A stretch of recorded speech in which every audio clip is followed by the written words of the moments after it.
कृष्णाय वासुदेवाय हरे परमात्मने प्रणत क्लेशनाशाय गोविंदाय नमो नमः।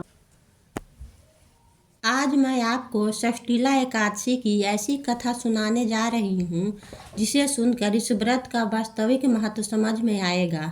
षष्ठीला एकादशी व्रत कथा इस प्रकार है। एक समय दालम्भ ऋषि ने पुलस्त्य ऋषि से पूछा कि हे मुनीश्वर, मनुष्य मृत्यु लोक में ब्रह्मा हत्या आदि महान पाप करते हैं और दूसरे की धन की चोरी, दूसरे की उन्नति देखकर ईर्ष्या आदि करते हैं, परंतु फिर भी उनको नरक प्राप्त नहीं होता, सो क्या कारण है? वह न जाने कौन सा अल्प दान या अल्प परिश्रम करते हैं जिनसे उनके पाप नष्ट हो जाते हैं। यह सब आप कृपा पूर्वक कहिए।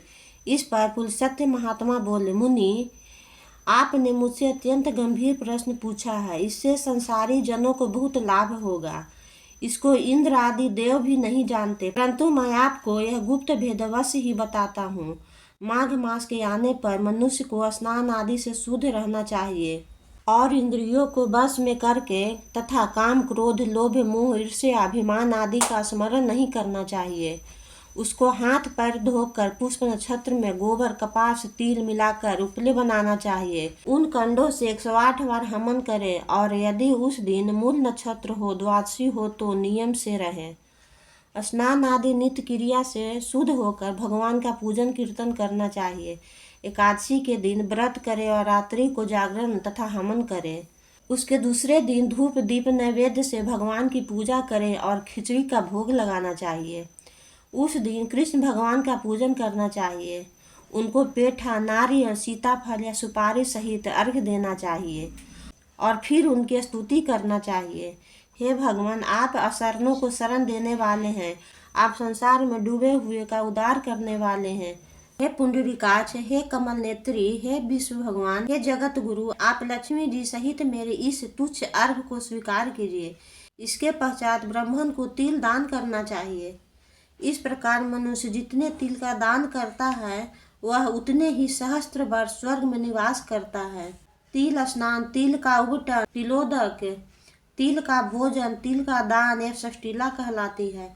इससे अनेक प्रकार के पाप दूर हो जाते हैं। एक दिन नारद ऋषि बोले, हे भगवान, आपको नमस्कार है। इस षष्ठीला एकादशी को क्या पुण्य होता है और उसकी कथा क्या है, सो कृपा पूर्वक कहिए। श्री कृष्ण भगवान बोले, हे नारद, मैं तुमसे आंखों देखी सत्य घटना कहता हूँ, ध्यान पूर्वक सुनो। प्राचीन समय में मृत्यु लोक में एक ब्राह्मणी रहती थी। वह सदैव व्रत किया करती थी। एक समय वह 1 माह तक व्रत करती रही। उससे उसका शरीर अत्यंत दुर्बल हो गया। वह अत्यंत बुद्धिमती थी, परंतु फिर भी उसने कभी भी देवताओं तथा व्रतों से अपना मन स्थिर नहीं किया। इस प्रकार मैंने सोचा कि ब्राह्मणी ने व्रत आदि से अपना शरीर शुद्ध कर लिया है और इससे वैष्णव लोक भी मिल जाएगा, परंतु इसने कभी अन्न दान नहीं किया। इससे इसकी तृप्ति होना कठिन है।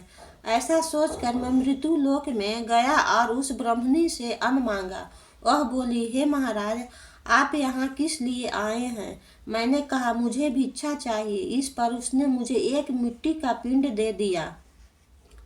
मैं उसे लेकर स्वर्ग लौट आया। कुछ समय बीतने पर वह ब्राह्मणी भी शरीर त्याग कर स्वर्ग आई। मिट्टी पिंड के प्रभाव से उसे एक जगह एक आम वृक्ष सहित गृह मिला, परंतु उसने गृह की अन्य वस्तुओं से शून्य पाया।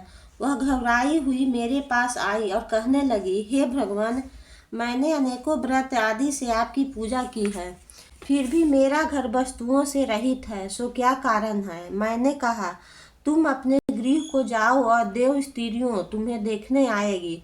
जब तुम उनसे षष्ठीला एकादशी का पुण्य और विधि सुन लो तब ही द्वार खोलना। भगवान के ऐसे वचन सुनकर वह अपने घर को गई और जब देव स्त्रियां आई और द्वार खुलने लगी तब वह ब्राह्मणी बोली कि यदि आप मुझे देखने आई हो तो षष्ठीला एकादशी का महत्व कहिए।